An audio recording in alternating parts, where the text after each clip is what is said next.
الرحمن الرحیم۔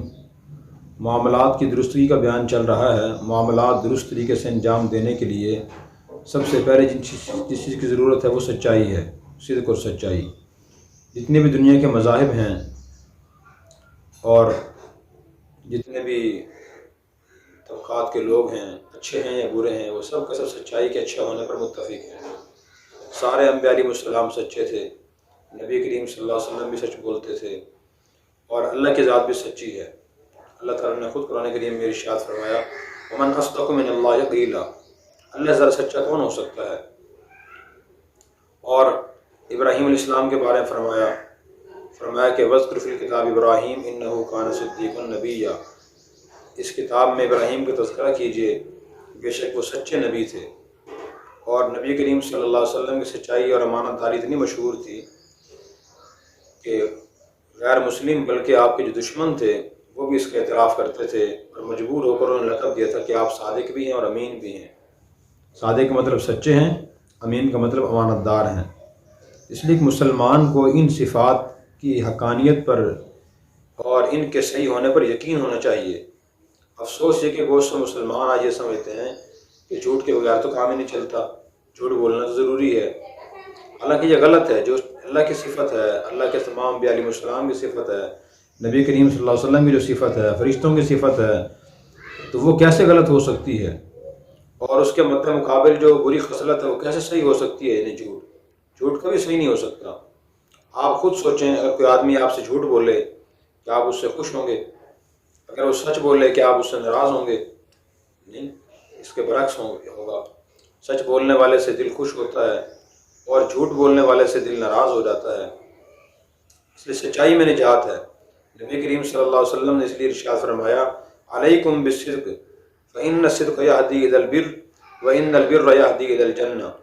آپ نے ارشاد فرمایا تم بس سچ بولنا لازم ہے، تم لازم پکڑ لو اور طے کر لو کہ میں سچ بولنا ہے۔ اس لیے کہ سچائی انسان کو نیکی کا راستہ دکھاتی ہے اور نیکی مسلمان کو جنت تک پہنچاتی ہے۔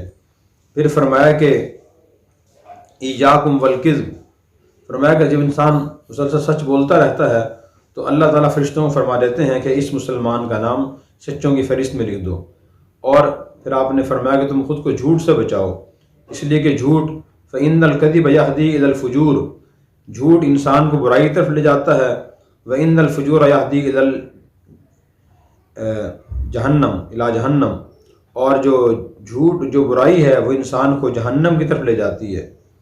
اور جب آدمی مسلسل جھوٹ بولتا ہے اور یہ طے کر لیتا ہے میں نے جھوٹ ہی بولنا ہے، تو اللہ فرشتوں سے فرما دیتے ہیں کہ اس کا نام جھوٹوں کی لسٹ میں لکھ دو، وہ جھوٹا لکھ دیا جاتا ہے۔ جتنے بھی اللہ کے نافرمان تھے، فرعون کو دیکھیں، قارون کو، حامان کو، شداد کو، غیر مسلموں کو، وہ جھوٹ بولتے تھے۔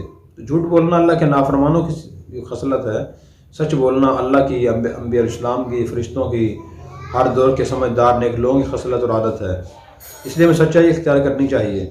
نبی کریم صلی اللہ علیہ وسلم وضو فرما رہے تھے، صحابہ کرام کی آپ صلی اللہ علیہ وسلم سے محبت بے انتہا تھی، اور اس محبت کی وجہ سے صحابہ کرام کا یہ معمول تھا کہ جب بھی آپ صلی اللہ علیہ وسلم وضو فرماتے تھے تو صحابہ کرام آپ صلی اللہ علیہ وسلم کے اعضائے وضو سے گرنے والا پانی نیچے نہیں گرنے دیتے تھے، بلکہ نیچے ہاتھ کر لیا کرتے تھے۔ جب آپ کلی فرماتے، چہرہ دھوتے، ہاتھ مبارک دھوتے، جو پانی نیچے گرتا صحابہ کرام ہاتھوں میں لے لیا کرتے تھے اور لے کر اپنے جسم پر مل لیا کرتے تھے تبرک کے لیے۔